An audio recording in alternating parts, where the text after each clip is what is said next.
Marvelous are all his deeds. He blesses all those who call on his name. He blesses with all that they need. Give to the Lord all the glory. Give to him all he is due. Worship the Lord in splendor. Worship in spirit and truth. Sing to the Lord a new song. Sing to the Lord all the earth. Sing to the Lord, bring praise to his name. Sing of his mighty word.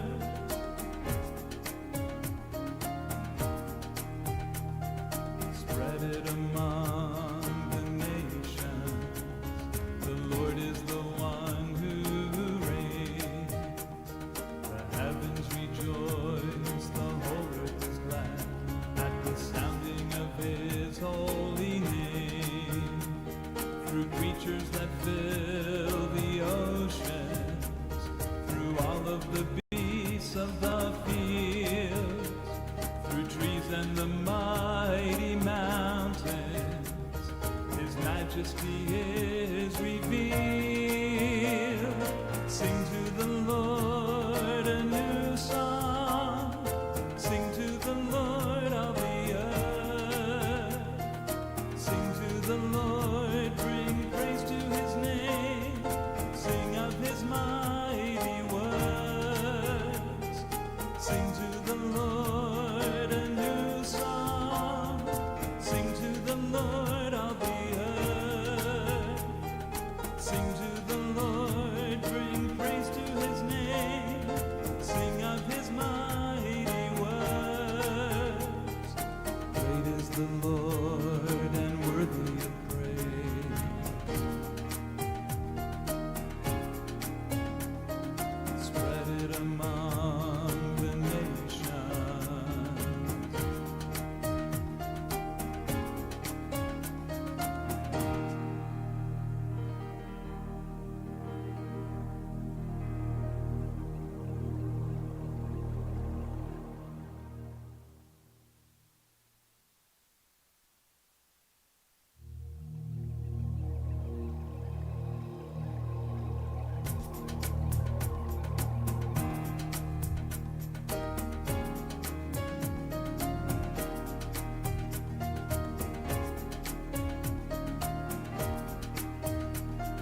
Sing to the Lord a new song.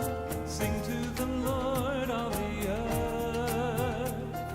Sing to the Lord, bring praise to his name. Sing of his mighty words.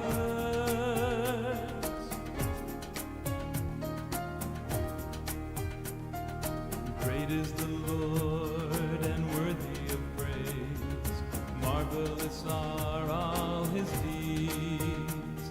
He blesses all those who call on his name. He blesses with all that they need. Give to the Lord all the glory. Give to him all he is due.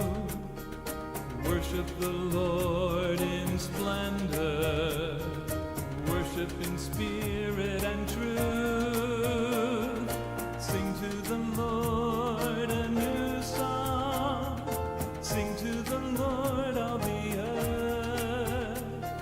Sing to the Lord, bring praise to his name. Sing of his mighty word.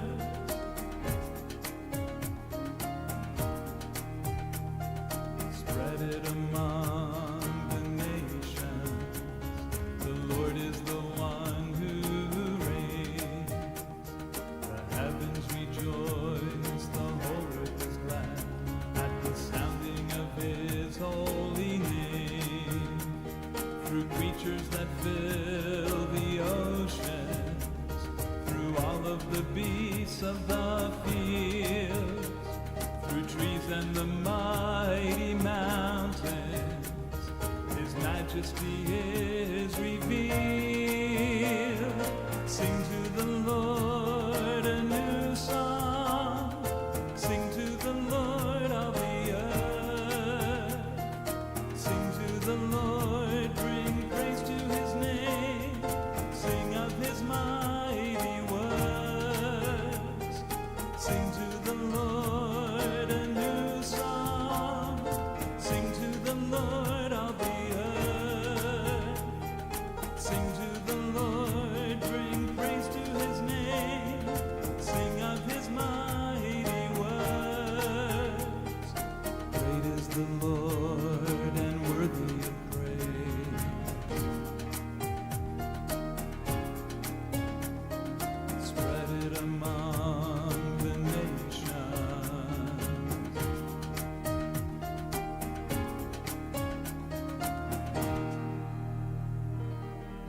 his deeds.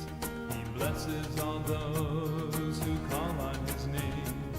He blesses with all that they need. Give to the Lord all the glory.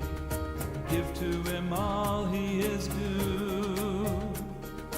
Worship the Lord in splendor. Worship in spirit and truth. Sing to the Lord a new song. Sing to the Lord all the earth. Sing to the Lord, bring praise to his name. Sing of his mighty word.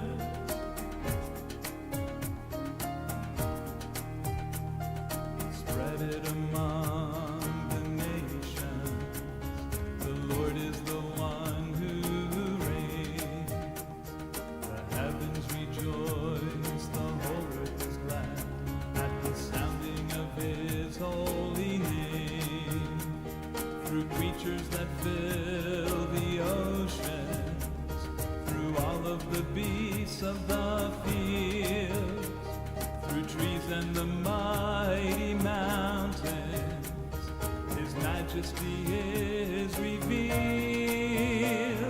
Sing to the Lord a new song.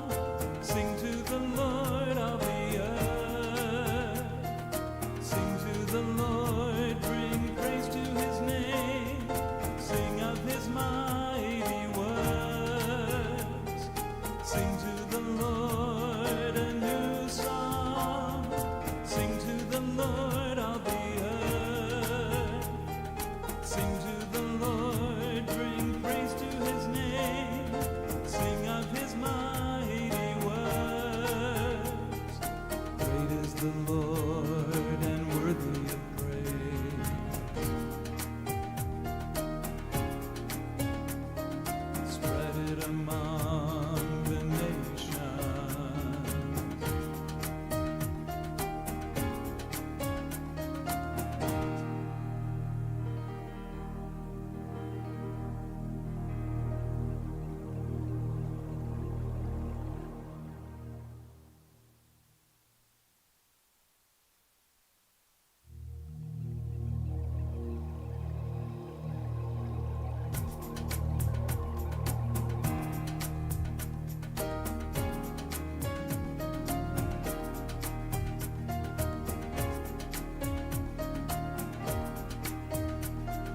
Sing to the Lord a new song.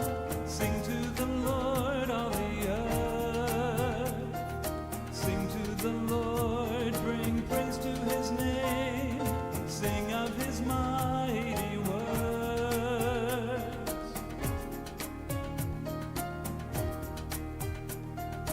Great is the Lord and worthy of praise. Marvelous are all his deeds. He blesses all those who call on his name. He blesses with all that they need. Give to the Lord all the glory. Give to him all he is due. Worship the Lord in splendor. Worship in spirit and truth. Sing to the Lord a new song. Sing to the Lord all the earth. Sing to the Lord, bring praise to his name. Sing of his mighty word.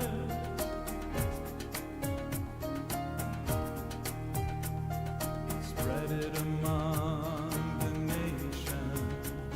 The Lord is the one who reigns. The heavens rejoice, the whole earth is glad at the sounding of his holy name. Through creatures that fill the oceans, through all of the beasts of the fields, through trees and the mighty mountains, his majesty is revealed. Sing to the Lord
Great is the Lord and worthy of praise. Marvelous are all his deeds. He blesses all those who call on his name. He blesses with all that they need. Give to the Lord all the glory. Give to him all he is due. Worship the Lord in splendor. Worship in spirit and truth. Sing to the Lord a new song. Sing to the Lord all the earth. Sing to the Lord, bring praise to his name. Sing of his mighty word.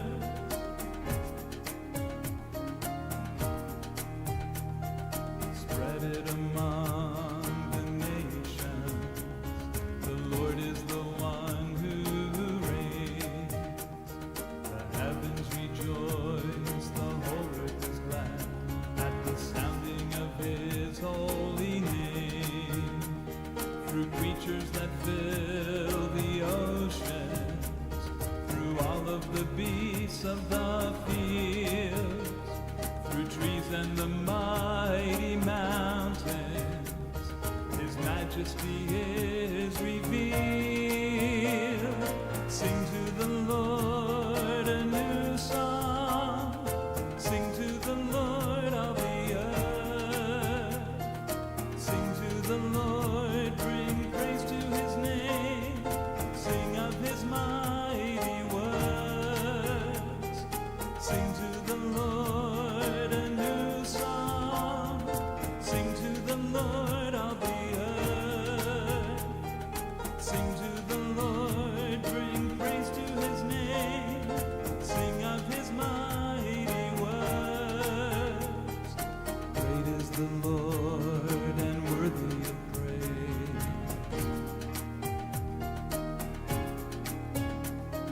Spread it among the nations.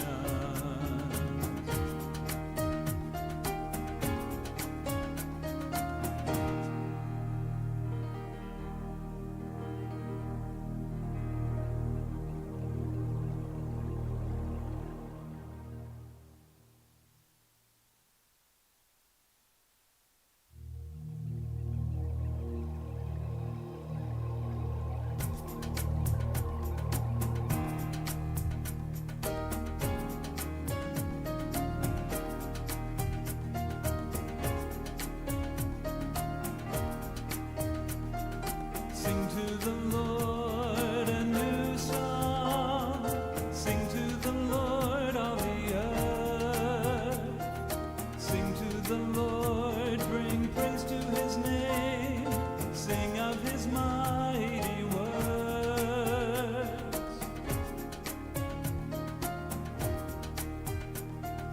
Great is the Lord and worthy of praise.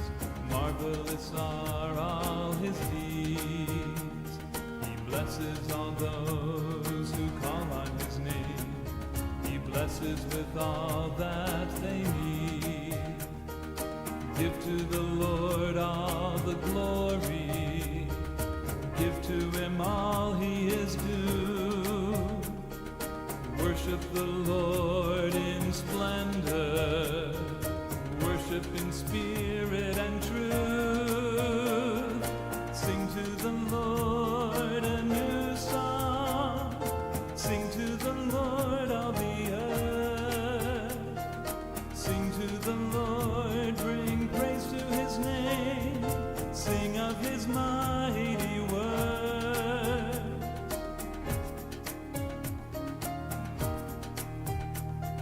Spread it among the nations. The Lord is the one who reigns. The heavens rejoice, the whole earth is glad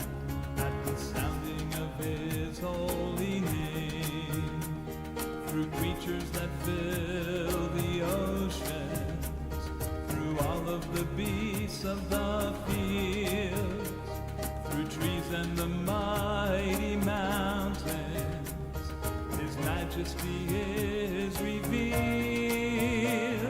Sing to the Lord a new song. Sing to the Lord all the earth. Sing to the Lord, bring praise to his name. Sing of his mighty works. Sing to the Lord a new song. Sing to the Lord all the earth. Sing to the Lord, bring praise to his name. Sing of his mighty works. Great is the Lord and worthy of praise.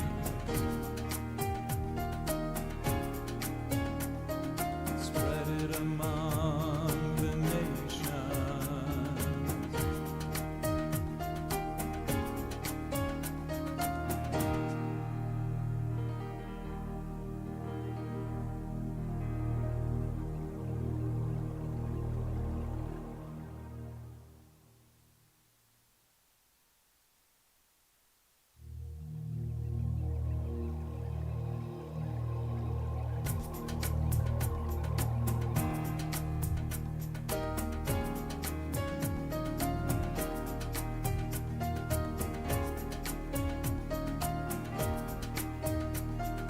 Sing to the Lord a new song. Sing to the Lord all the earth. Sing to the Lord, bring praise to his name. Sing of his mighty works.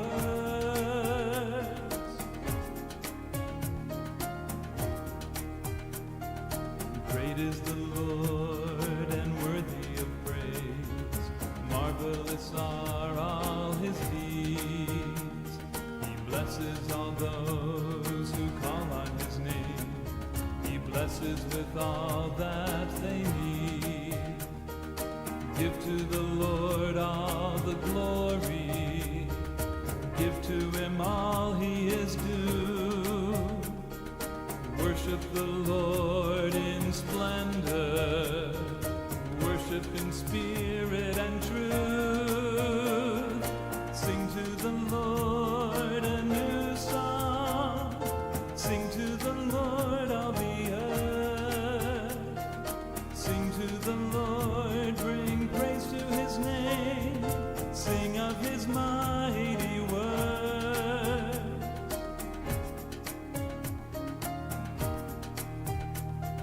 Spread it among the nations. The Lord is the one who reigns. The heavens rejoice, the whole earth is glad at the sounding of his holy name. Through creatures that fill the oceans, through all of the beasts of the fields, through trees and the mighty mountains, his majesty is revealed. Sing to the Lord a new song. Sing to the Lord all the earth. Sing to the Lord, bring praise to his name. Sing of his mighty works. Sing to the Lord a new song. Sing to the Lord all the earth. Sing to the Lord, bring praise to his name. Sing of his mighty works. Great is the Lord and worthy of praise.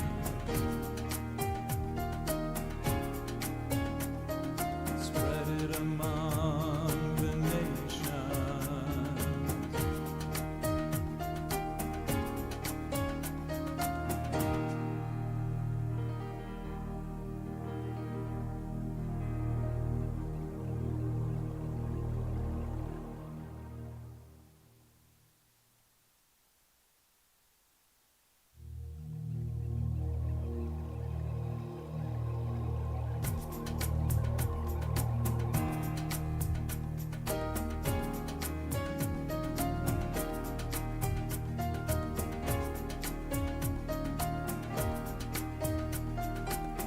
to the Lord a new song. Sing to the Lord all the earth. Sing to the Lord, bring praise to his name. Sing of his mighty works.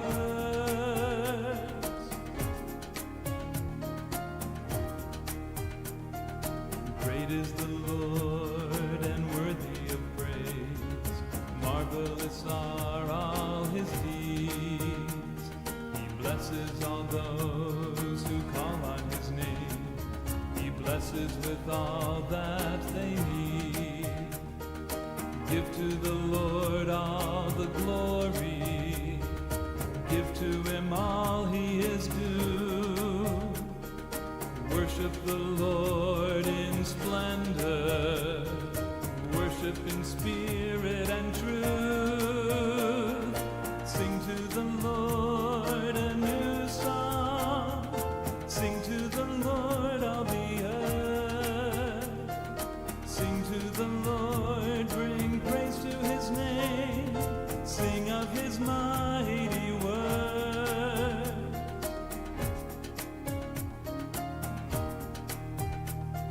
Spread it among the nations. The Lord is the one who reigns.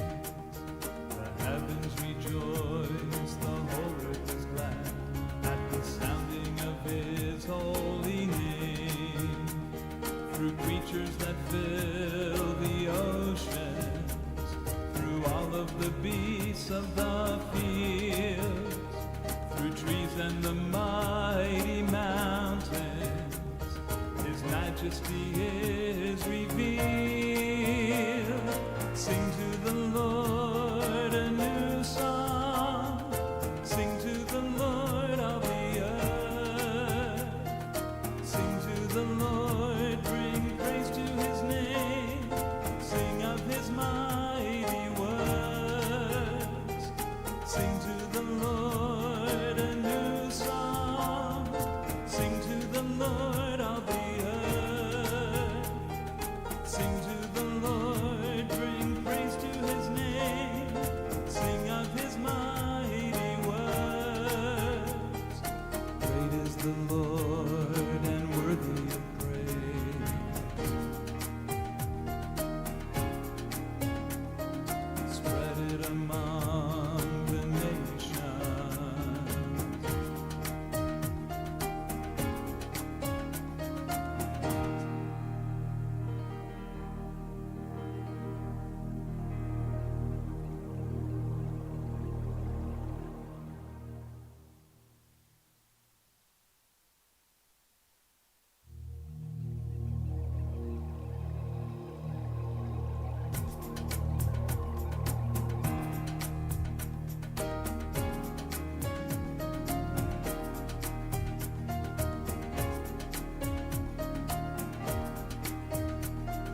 Sing to the Lord a new song.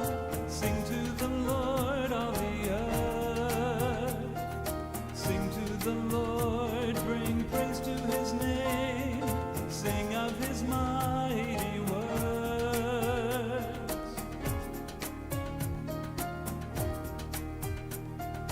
Great is the Lord and worthy of praise. Marvelous are all his deeds. He blesses all those who call on his name.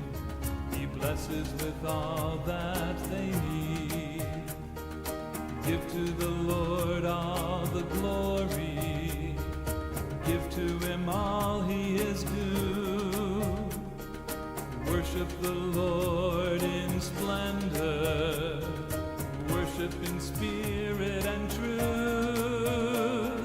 Sing to the Lord a new song. Sing to the Lord all the earth. Sing to the Lord, bring praise to his name. Sing of his mighty works.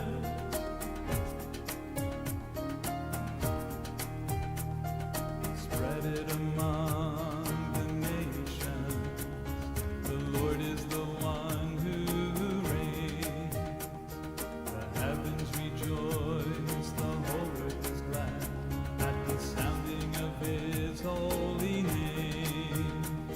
through creatures that fill the oceans, through all of the beasts of the fields, through trees and the mighty mountains, His majesty is revealed. Sing to the Lord a new song, sing to the Lord all the earth, sing to the Lord, bring praise to His name, sing of His mighty works. Sing to the Lord a new song, sing to the Lord all the earth, sing to the Lord, bring praise to His name, sing of His mighty works. Great is the Lord and worthy of praise.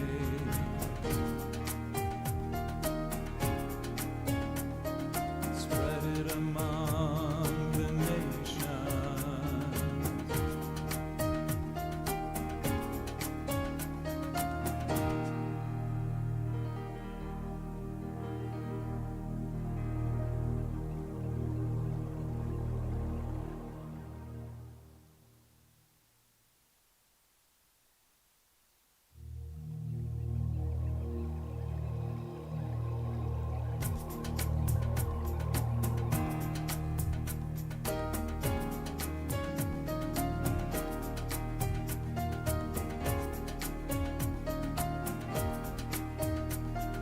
Sing to the Lord a new song, sing to the Lord all the earth, sing to the Lord, bring praise to His name, sing of His mighty works.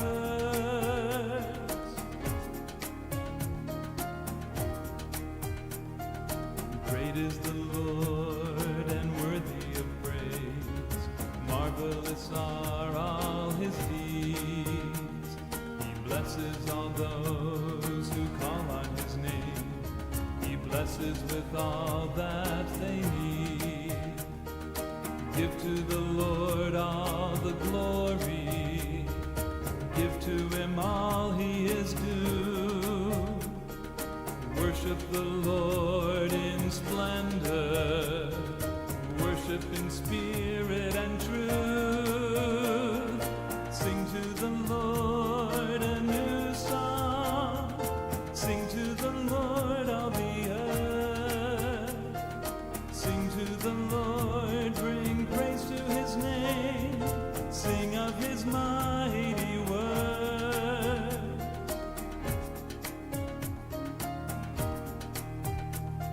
Spread it among the nations. The Lord is the one who reigns. The heavens rejoice, the whole earth is glad at the sounding of His holy name. Through creatures that fill the oceans, through all of the beasts of the fields, through trees and the mighty mountains, His majesty is revealed. Sing to the Lord a new song, sing to the Lord all the earth, sing to the Lord, bring praise to His name, sing of His mighty works. Sing to the Lord a new song, sing to the Lord all the earth,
to the Lord a new song.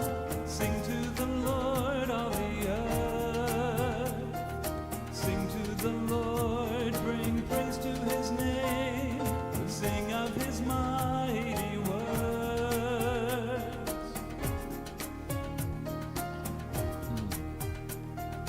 Great is the Lord and worthy of praise. Marvelous are all his deeds. He blesses all those who call on his name. Thanks for He coming. blesses with all that they need. Give to the Lord all the glory. Give to him all he is due. Worship Excuse the me, I gotta move. Lord in splendor. Worship in spirit and truth. Sing to the Lord a new song.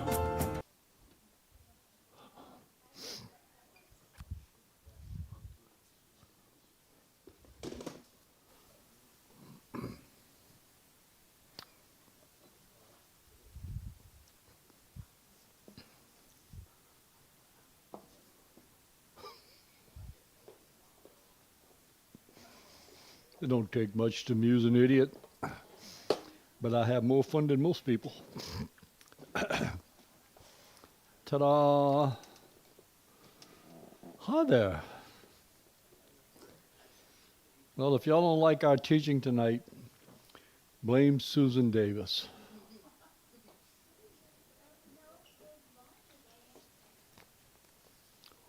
Who had the word last week?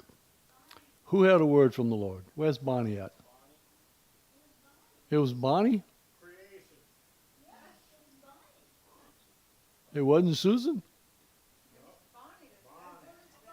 And I was blaming Susan all this time. Where's Bonnie hiding? Does she want to teach it instead?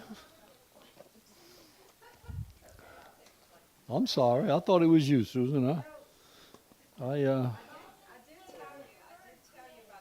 You told me about the magazine. Yeah, we talked about it Sunday, so I guess I put 3 and 3 and got 4. Let's see here. I looked it up a little bit in a few places. Amazing how much information you can get on such a simple. Yeah. This one I want to keep. I'm going to use some of that. 7 days of creation. I think that was AI. Yeah. Yeah. You just, the little thing, you got Microsoft Word, you got a little pencil that sticks up, you just tap on that and it says, what do you want? Creation story or creation in New King James Bible. Spits out all this information. Interesting, isn't it? Well, I find it interesting anyway. My son taught me how to use this thing. I've stumped it a few times, though. I asked it some questions that cannot bring it up. Has no earthly idea. Huh? No. No, actually, I asked it Bible questions. And it couldn't answer it. So in case you think AI is going to put us down, I'm going to tell you something. AI is an oxymoron. AI is kind of like an honest politician. It's a physical impossibility.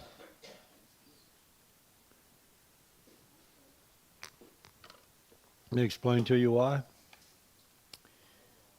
If I get a computer the size of the Empire State Building and put everything we know about in it, that computer, including things as simple as opening the door, and then if that thing says that I'm to turn the door handle to the left to open that door, and I switch it and put it to the right instead, that computer will blow itself up trying to figure out how to open that door.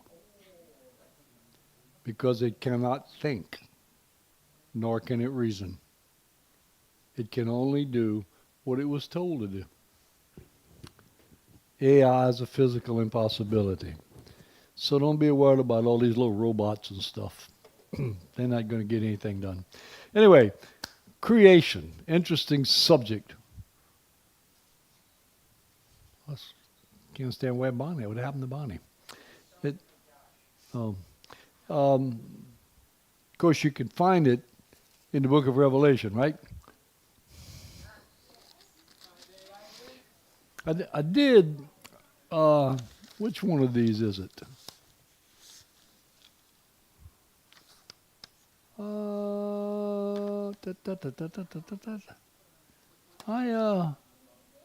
I thought it was one of the things that I had looked up that said the two most important books. It was you that came up with creation last time, huh? And I was blaming Susan all this time. Yeah. Because I asked her if she went to teach instead since God gave her the word. Anyway, I ran into somewhere it said that the two most important books in the Bible are Genesis and Revelation. Not only are the two most important books in the Bible, of course we realize without Jesus and salvation all the rest of it's irrelevant. But the reason it is the two books of the Bible that are most under attack from the enemy to destroy its credibility are these two books. Because these are the two books that explain totally the absolute destruction of evil. Isn't that interesting? And that don't have anything to do with creation. I spent 2 days working on what I have, okay? So if y'all fall asleep, try not to snore too loud, okay? I got to verse 3. 2 days and all this stuff, and I got to verse 3. Okay? So I'm gonna take it real slow and easy. And I'll read the first 3 verses, then we'll dissect them, okay? Because one of the things I do, and I do a horribly bad job of it, I drag my books out. Oh my goodness, I think I had about 5 or 6, 7 books on my desk. It's hard to do these Hebrew books. The print's so small on there, I can't tell the letters, the aleph from the tau. You remember the alphabet? Anyway, because if you dissect the Hebrew language, the meaning gets a lot deeper. Okay? So the first 3 verses. In the beginning, God created the heavens and the earth. The earth was without form and void, and darkness was over the face of the deep. And the Spirit of God was hovering over the face of the waters. Then God said, "Let there be light," and there was light. That's it. First 3 verses. However, translated into English, it loses a lot. That works better. That's amazing, isn't it? I can hardly see y'all, but I can see my words. It don't make sense because I got glasses for the other reason. In the beginning, God created. Let's just start there. Beginning. The word beginning, or the word that is translated beginning, and we know it, and that's what it really means, is Reshayth. Reshayth? If you want to know the Hebrew word, Reshiyth is a transliteration of the word. And it literally means in the first place, or rank, or time. In other words, whatever relevant place you want to place it, it is first, in time, in rank, whatever, in place, indicating that nothing in this physical universe existed at this time, giving God absolute preeminence over all. Kind of opens up the door a little further, don't it? You know, it's the Big Bang Theory, but we don't know what there was before the Big Bang. That was the last thing in Tim Hawkins' book. You know who Tim Hawkins was? Yeah. Yeah. He was considered to be more of a genius than Einstein. I read his book, and he's talking about all the different ways that they interpret all of this with the universe and everything else. And when at the end of the book he says, of course, the one thing that we do not know is what there was before the Big Bang. I said, I know. God, well, I just told you who. In the beginning, God. God. Now, of course, it's God isn't, that's what we have translated in the English word. Actually, the word that's there is Elohim. El, Hebrew, is the word for God. It is the word for God, the God, not for the false gods, okay? You still don't understand the difference between our language and the Hebrew language is they have a different word for the God and a God. But El is the word for God. Elohim is the plural of the word for God. And there are several different areas that they go into and why that was written that way. Some of them even indicate that it just meant the gods, which is ridiculous. We know that's not true because Baal could not create anything. He could create a good fire if someone lit the match. That's about it. But Elohim, it actually means gods, plural. The popular Christian view, and the view that we accept, of course, speaks of the Trinity, or the triune God, the Father, the Son, and the Holy Spirit. Because when we read John, we read in the beginning, and if you read a chronological Bible, they got them, real good reading. If you read a chronological Bible, the first scripture in the chronological Bible is, in the beginning was the Word, and the Word was with God, and the Word was God. Is the beginning, because we know that's Jesus, and the Word dwelt among us, and He became flesh. Okay? Jesus was the Word of God. So therefore, you got to tie it in. That's the Father, that's Jesus. And what was hovering over? The Spirit. So we got the triune God already in our description in the first 3 verses. But you can understand why it wasn't picked up that way by the Jews or the Hebrews. I say Jews all the time, and that's the wrong thing to say. It wasn't the Jews. It was the Hebrews. Okay? It was the Hebrew people. Jews are from Judah. Israel was the whole 12 tribes. Anyway, so for them, it's kind of difficult for them to put it in words what it meant for God to use the plural. Why did Moses write it that way? Well, he wrote it that way because that's the way God told him to write it, but because we understand it now, because we've seen the fullness, we've seen the fulfillment of all of the things that God said in the Old Testament. They missed it, and they hadn't seen it. So they would have difficulty understanding this. But we understand it, right? Created, bara. That's the Hebrew word for created. You remember when we did that in our class, huh? Yeah. Elohim, bara, Eretz, and whatever. Anyway, bara, it is a fitting word to describe both creating by bringing into existence and creating by fashioning existing matter into something new. In other words, as God did when he created man out of the dust. That was bara also. The same word means it in both senses, but in this sense, it means creating from nothing, bringing into existence what did not exist before.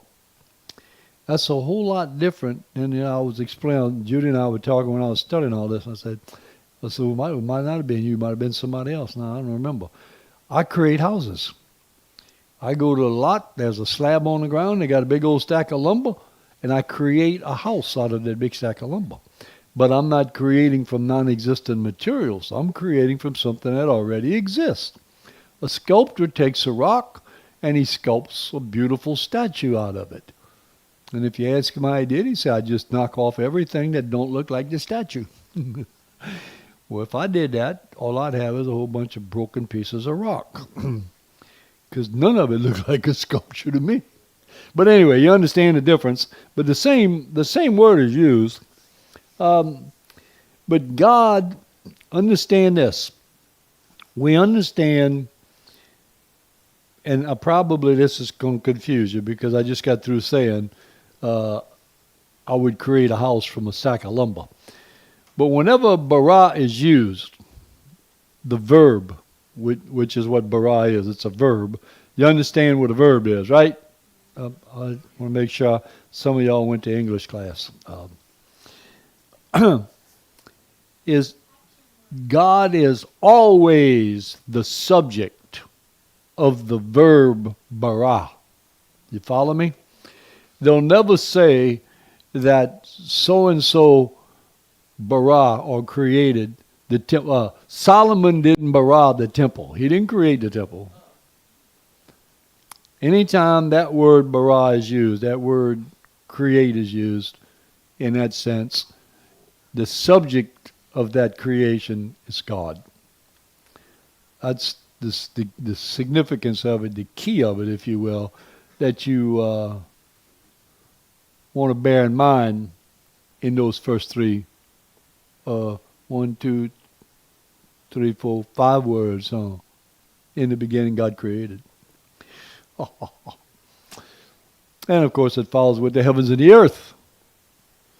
Heavens, shameh, S-H-A-M-E-H, if you like Hebrew, literally means the sky, aloft. The arch where the clouds move. Why they called it the arch? Because you only see from horizon to horizon. And if you look at it, it makes an arch. And that's what they mean to describe it. The arch where the clouds move. Heavens. Up. And including the ether where the celestial bodies revolve. Outer space. Stratosphere, all the different spheres, we call them all these crazy names. But this word encompasses all of the things that are above the surface of the created earth.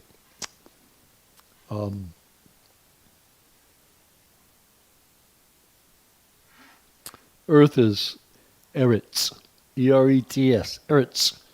What it literally means is firm, ground, earth. That's what it really means now.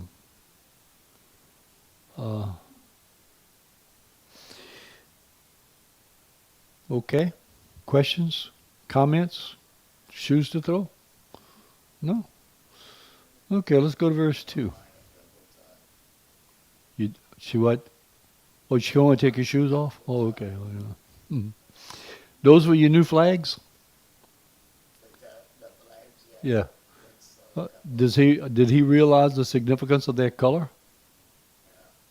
You know what the yellow is for, right? Yeah. Yeah, my daughter sent me the colors. Yeah. So I can stand for it. That's exciting. That's somebody put a lot of thought into the flag when they made it. Yeah. Okay, verse 2. The earth was without form and void, and darkness was on the face of the deep, and the Spirit of God was hovering over the face of the waters. Oh, form is, when it says that it was without form, that word is tohu. Oh, buku tohu. Tohu, to lie waste, a desolation of surface. It's like a wasteland desert, is what it literally means.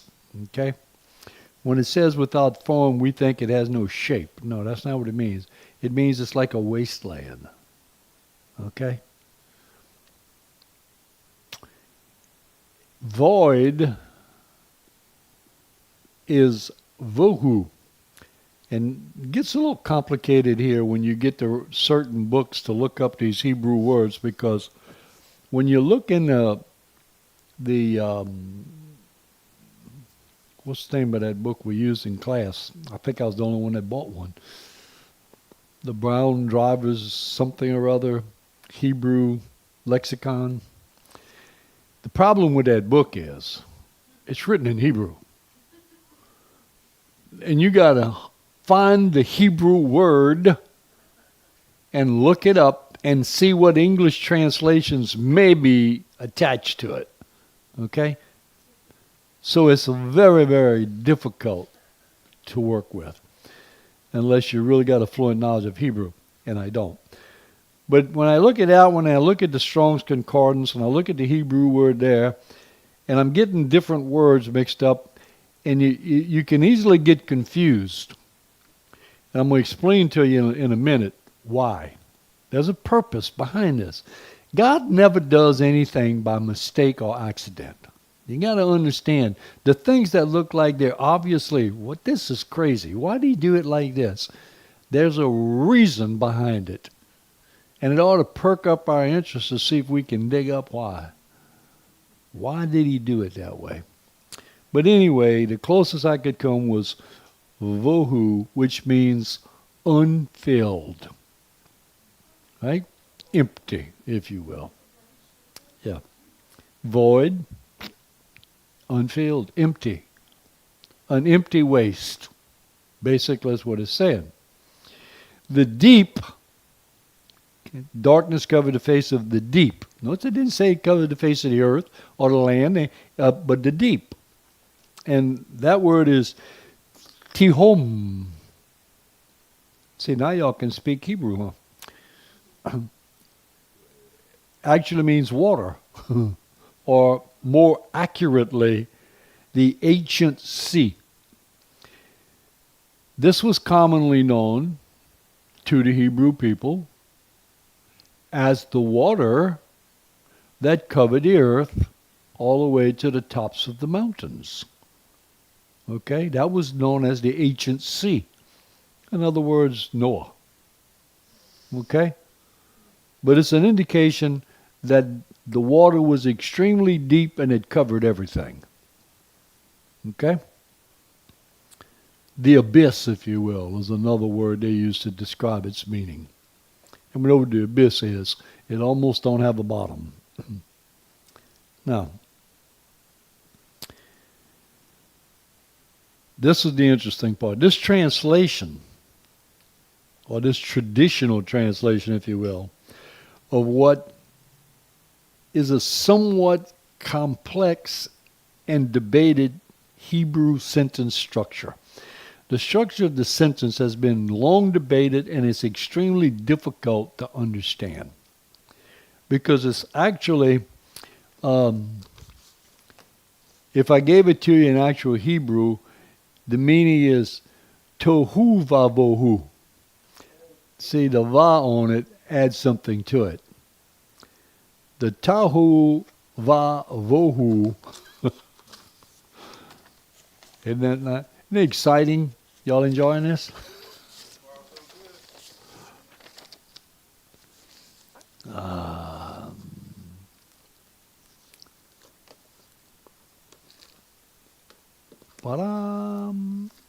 Let's see what he says in this one. The earth was without form and void, darkness fell. Yeah, in the original Hebrew, the phrase without form and void appears as tohu vahu and he writes it down in Hebrew too. You don't want to know what that is. And it is a difficult one to translate because it is a Hebrew play on words. You follow? You understand what they mean by a play on words, huh? The first and primary thing that stands out is the ability of the Hebrew language to describe the absence of things in one or two words without using the negative form. Without going into detail. In other words, while an English translation speaks about a certain condition that was characterized by the absence of form or formless, the original Hebrew describes the condition of earth as tahu vavohu, which literally means an empty desert and is another word for a desert without water.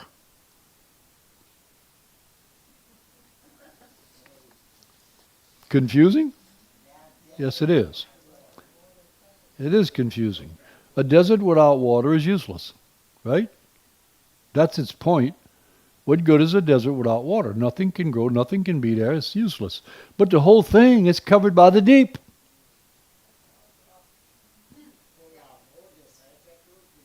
C'est plus mauvais que ça, ouais. The big difference between the two descriptions, the English translation versus the original Hebrew is that English describes, one imagine, a total mess and chaos. In contrast, the Hebrew description does not illustrate a mess, but rather describes an empty, waterless land, a land without mountains, trees, rivers, and so on, a land that awaits to be developed. We're studying creation, and here's what our problem is. We think, in the beginning, God created the heavens and the earth, period. That meant he created it. It's already created. No. It's kind of like the book of Revelation.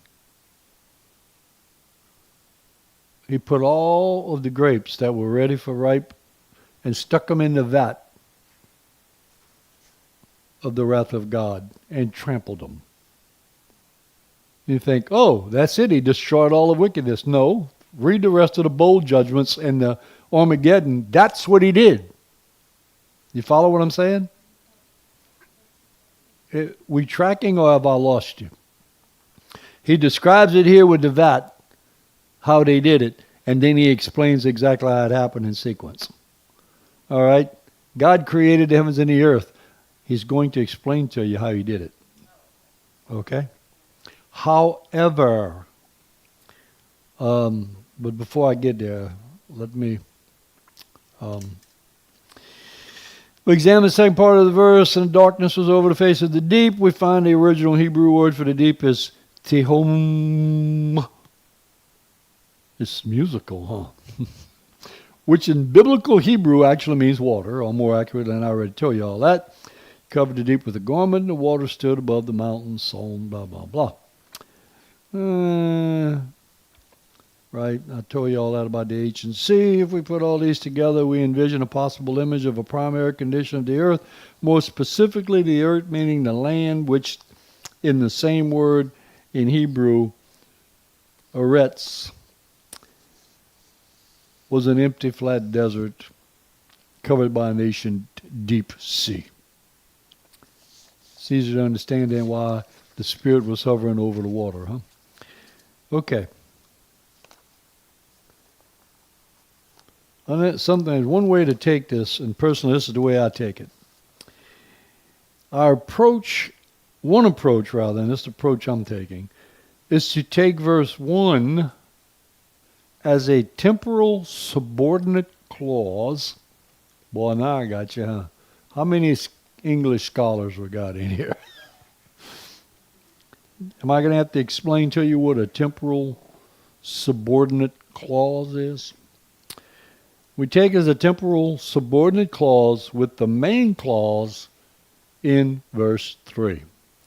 Meaning simply this, that what we see in verse 1 and actually verse 1 and 2 just explains it, is subordinate to, subject to, beneath, if you will, the subject what it's really leading to, which is in verse 3. Verse 3 is the actual subject of the creation. The rest of this is subordinate to verse 3. Am I making sense to you? Am I confusing you? Yeah, we took a motorhome to go to Disney World, and we got lost on the road, and none of the kids were upset because they didn't care. The reason why the kids didn't care is we were going to Disney World. What's the subject? The kids didn't care because they were going to Disney World. The subordinate is we got lost in the hills of Alabama. But the kids didn't care. They knew where they were going. Right? That make more sense? Probably not, but anyway.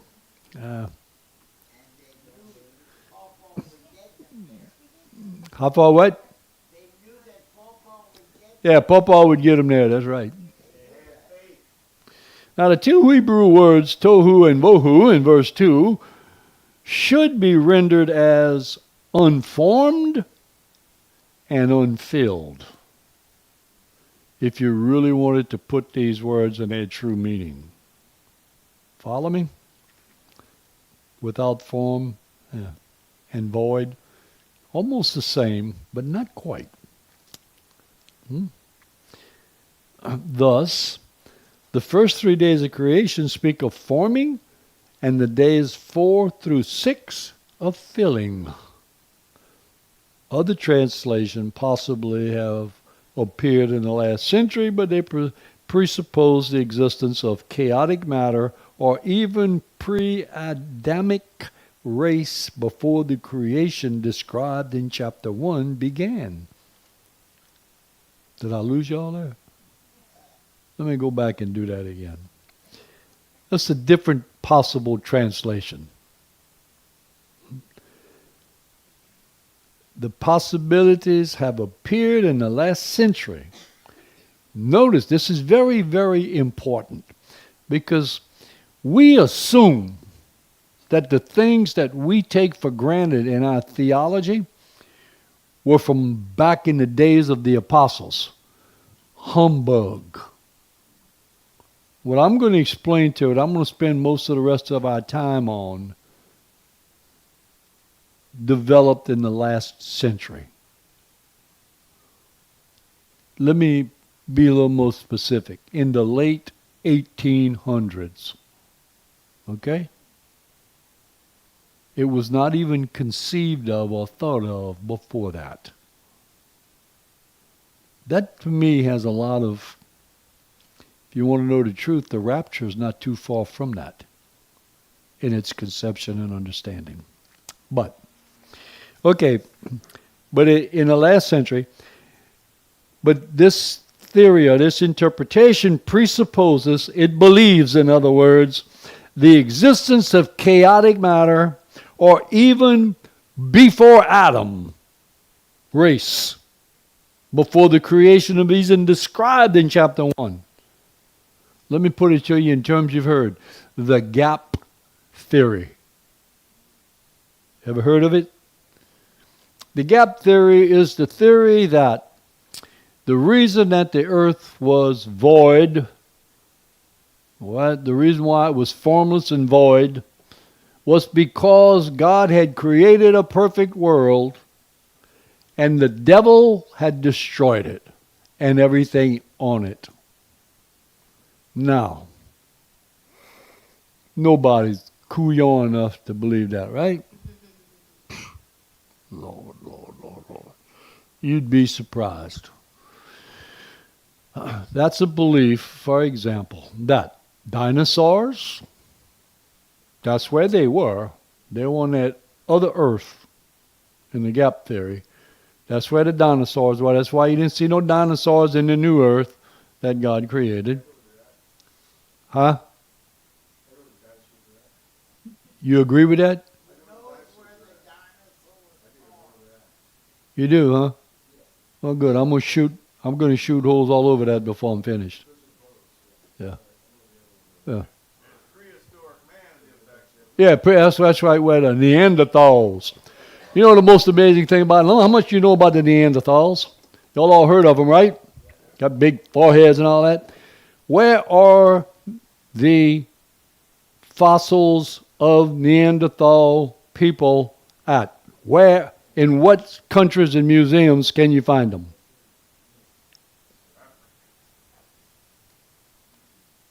One. Where is it located? In France. You want to read some interesting books? Dig into that. Read the book the man wrote about that. He covertly, under pretense, through someone he knew, got permission to go into the vault where they have these fossils, if you will, of the Neanderthals. And he was able to spend 2 weeks in there. No one, look, Noone, no one is allowed in there. None. He spent 2 weeks there, and when they found out what was going on, he had to move into a different part of town to hide his family to prevent them being killed because of what he was discovering. It was a crock. They're all phony. They're not real. God created man, he created him just like you look now. This stupid caveman beat the woman in the head with a club. She might beat you in the head with a club. I ought to go back and find that. Well, it's been a long time. I got to remember where I dug that up at. I must have lived 7 or 8 lifetimes to have read all that foolishness. But anyway, it's interesting to know that all these things we think we know, we don't. This is all relatively new humbug beliefs, just like evolution. But the gap theory believes that, yes, man existed on the earth existed with all these animals and all on the earth before the new creation of earth. I was sitting in a Bible study. I'll share this with someone at the Tuesday Bible study about the gap theory. Said that, asked me if they believe in evolution. No. Well, a lot of people in your church do. I'm serious. I was in a Bible study. And the nun that taught that Bible study. Her take on it, and a lot of them take on it, some very intelligent, high-ranking people in that church, in that religion, believe that if God chose to create man through evolution, that's his business. Well, why didn't Moses write, God took the dirt and created a monkey? Put him in the trees in the Garden of Eden and let him evolve into a man.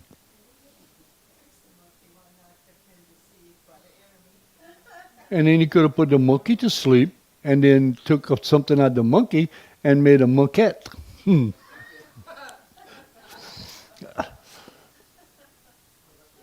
Does this sound absurd?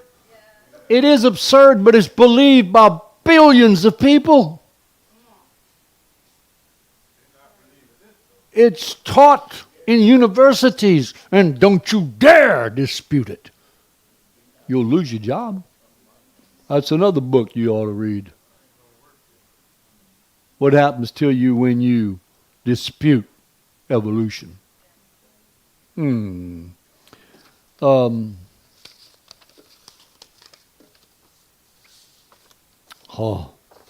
What's the Bible say about dinosaurs? Actually, what is better than this, but I wasn't going to show that because that would take a while. Ken Levitt. What's Ken's last name?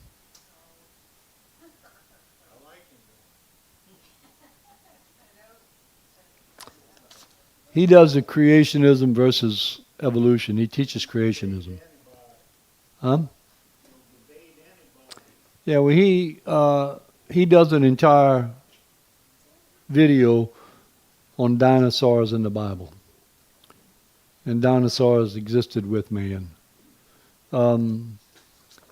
Look, dinosaur remains, they find them all in Canada, United States, blah, blah, blah.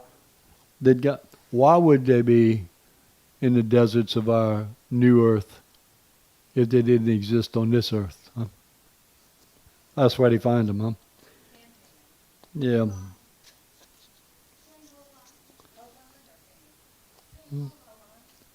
Hovind, yeah, Kent Hovind. Yeah.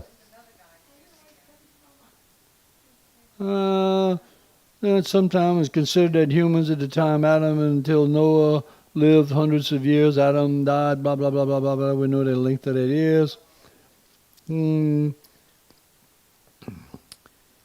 But they weren't eating meat.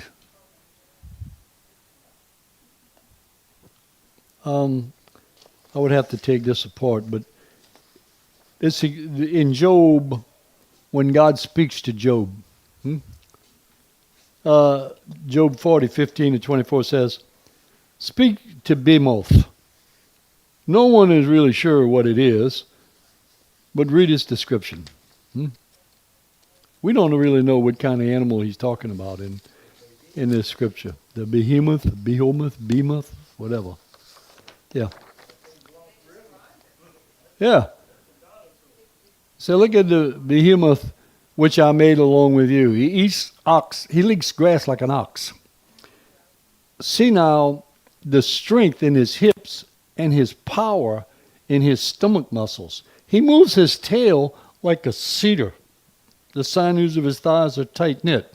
Now, a lot of speculation, and it tells you that, is he's talking about a hippopotamus. Because a lot of what he describes sounds like a hippopotamus. You ever see a hippopotamus tail? It couldn't swat a fly. It says his tail like a cedar. Huh? His bones are like beams of bronze, his ribs like bars of iron. He is the first of the ways of God. Only he who made him can come bring near his sword. Nobody else get close to him. He lies under the lotus trees and a cover of reeds and marsh. That's why they think it's a hippopotamus. The lotus trees cover him in their shade, the willows by the brook. Indeed, the river may rage, yet he is not disturbed. He is confident, though the Jordan gushes in his mouth, though he takes it in his eyes, or it pierces his nose with a snare. Let me ask you a question.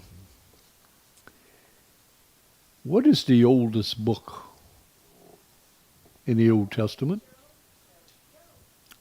Most scholars believe that Job is the oldest book. Do you notice he didn't say, in the book of Genesis, we're going to read about the Tigris River, we're going to read about the Euphrates River, we're going to read about 2 other rivers. We don't read about the Jordan River at all, do we? Huh? Why is Job talking about the water of the Jordan gushing into the mouth of Behemoth? Isn't that interesting? I love these confusing little facts in the scripture. Why would he use the Jordan River? We don't know where Job actually lived. We're not sure of the time. Most scholars believed he lived before Abraham, but somewhere in that time frame after Noah, based on the description of it all. But why are we naming the Jordan River? Interesting to me. But anyway, and there's a couple of other descriptions beside that of some creatures that God created.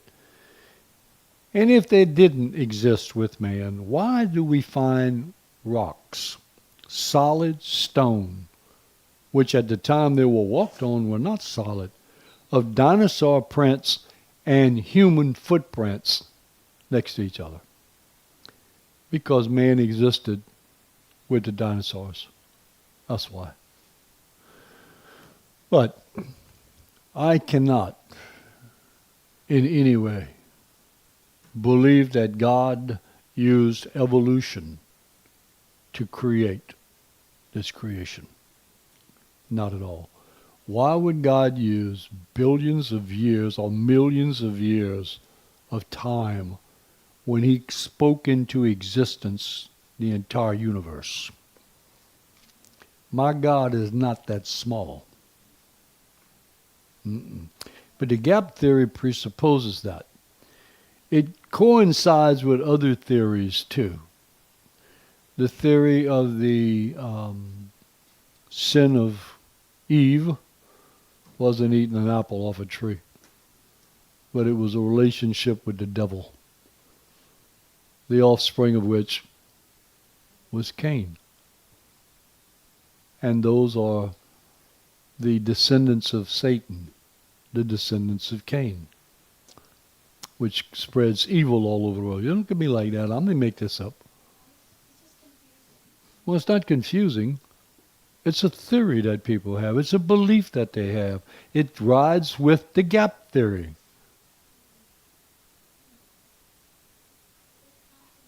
I buy what Moses wrote in his book right here. That's what I buy. We get into where what he did was he explains to us. He tells us in the beginning what he did, then he explains to us. If you read in here, he formed man out of the dirt, right? When we get a little bit further. But if you read it further, he created man, male and female, created he them. Oh, but he already explained to them how he did it, didn't he? Okay? We tracking? We understand? We buying this? Whose idea was this anyway, Bonnie? So, yeah. There's more, there's so much to this, y'all.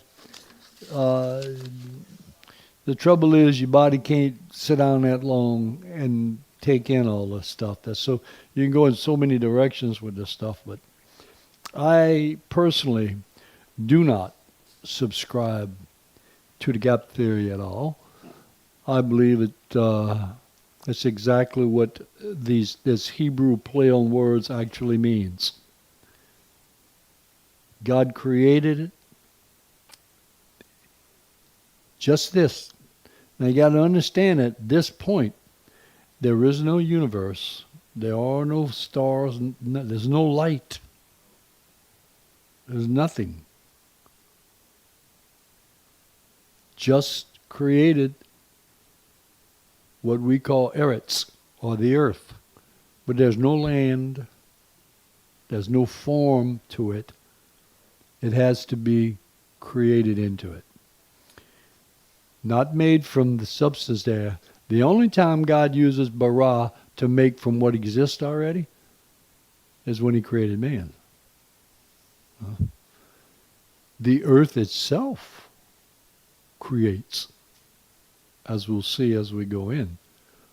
That's, if you just sit and think for a moment. We live on this,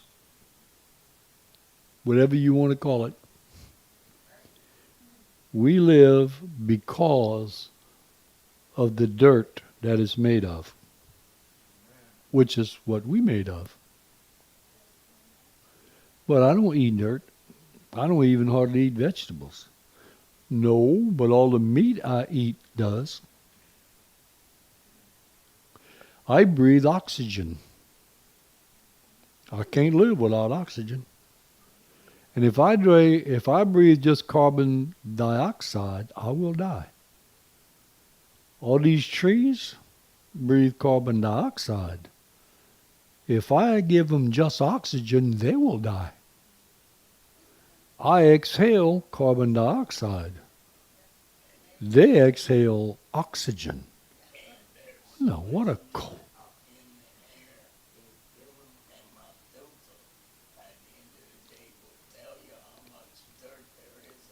Oh yeah, there's a lot of dirt in the air. We inhale the dirt, we eat the dirt. The cow eats the grass that grows on the ground, gives us milk, and then we smite him in the head and eat him. Came from the ground. Sometimes have to taste If the ground didn't produce, the cow couldn't eat, we couldn't eat either. God created an earth that creates. And if you didn't believe these things, the Exxon Valdez, y'all remember the Exxon Valdez? Off Alaska's coast? Busted open that great big tank and all that oil went out there. Destroyed the ecology of that land, killed everything. It'll be 50 years before that land will ever be able to be restored. And 3 years later, it looked just like it did before. You cannot destroy this earth. God can, and He will, but you can't. Oh yeah, but them atomic bombs, phooey. God can destroy it, but you can't. It is made to reproduce itself. Your body dies against all of the scientific knowledge that we have. According to our scientific knowledge and understanding, there is no way that your body can die. Because your body reproduces itself about every 7 years. Completely. The cells in your body, most of them don't live more than 60 days before they reproduce themselves. And you excrete out of the waste of your body those dead cells constantly. So you should not get old and you should not die because you are being recreated constantly. That's the way God made you. Why do you think Adam and Eve were created to live eternally? They would not have died. Their body would have just kept doing what it naturally does. Yeah. We ain't got past verse 3 yet, and it blows your mind when you think of what God did just there. That formless void, we already in that formless void. Right there. We're in there. And this kind of stuff I'm talking about here is all over this Bible. Psalm 139 is just the most unbelievable psalm you could read. He knew you before He did this. Before He did verse 1, 2, and 3 of Genesis, He knew you. He knew everything you would think and everything you would say. He knew what you would look like. Then,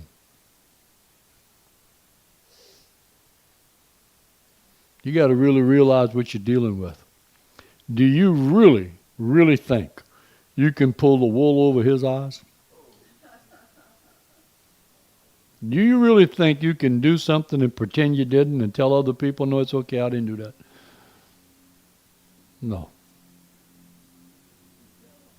No. Nothing is hidden from Him. Nothing. The Word of God is sharpened to any double-edged sword, cuts and divides soul and spirit, bone and marrow. It reveals everything to Him to whom we owe an account. We're held accountable. I'm not supposed to be preaching, I'm supposed to be teaching. But you got to realize that. He is far, far more majestic and powerful than we give Him credit for in our understanding. He really is. I'm not going any further than this tonight, though, because we could spend a lot of time talking about the gap theory, but it's not worth the discussion when you realize it's not but 100 years old. Kind of like evolution. You know the crazy thing about evolution is? This is the crazy thing about evolution. Here's something that we ought to learn from life. If we don't learn anything else, we'll learn this from life. There's two very famous people whose beliefs and theories are held to be absolute truth today. That's Darwin with his evolution, and if I can remember her name now, with death and dying. She was a nurse. And she believed, and she wrote books, and she wrote all kind of things. It's used prolifically in the medical community. Hospice uses it completely on death and dying, the stages of death and dying, and what's going on and what to do and all. Both of these people, just like Darwin, wrote all this stuff about evolution. Before they died, recanted every single thing they said or wrote about those two theories. Everything. And we still defy, you got to believe this. No, I don't have to believe that. Because the man who made it up confessed and said it was a crock. And he was wrong. You know what he was going to do? You know what his plans were when he sailed out there? He was going to study to become a minister. He was going to a college to become a minister of the gospel. Yeah. And it caught up with him before he died. And he told the truth. Kubler-Ross was the nurse. The last 5 years of her life, she was dying. She not only recanted everything she said, she cursed it. But does it change the way we believe? No, we still teach it. I'm going to teach this. Okay, now we know the beginning. We'll get into the actual creation next week. Well, no, not next week. Unless you want to go into it. Yeah, you could if you wanted to. Look, I can give you this one. It covers the whole thing. What are the 7 days of creation? See, you just...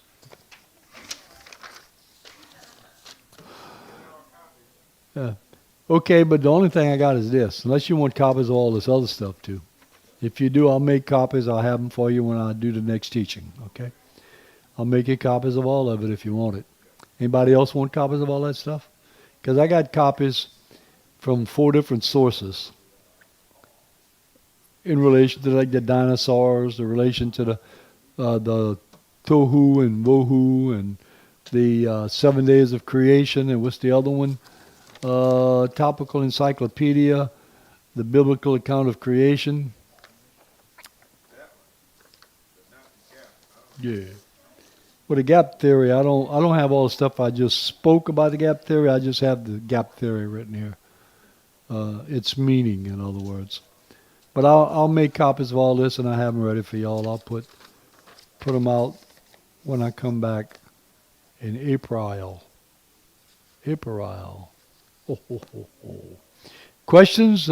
Stones to throw? Rocks to cast? Yes, ma'am. I don't have a question, I just have a statement. When I was about in the 6th grade, we were taught that the Neanderthal and all the other men, that those skeletons were taken from random bones from other animals. Yeah. As a matter of fact, in the same book that exposed the Neanderthal fossils, remember Lucy is one of the examples that connects.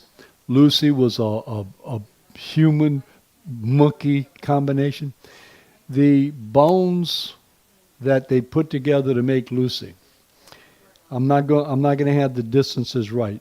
I'm going to give you an example. One set of bones was 2 foot in the ground. The other one was 6 foot in the ground.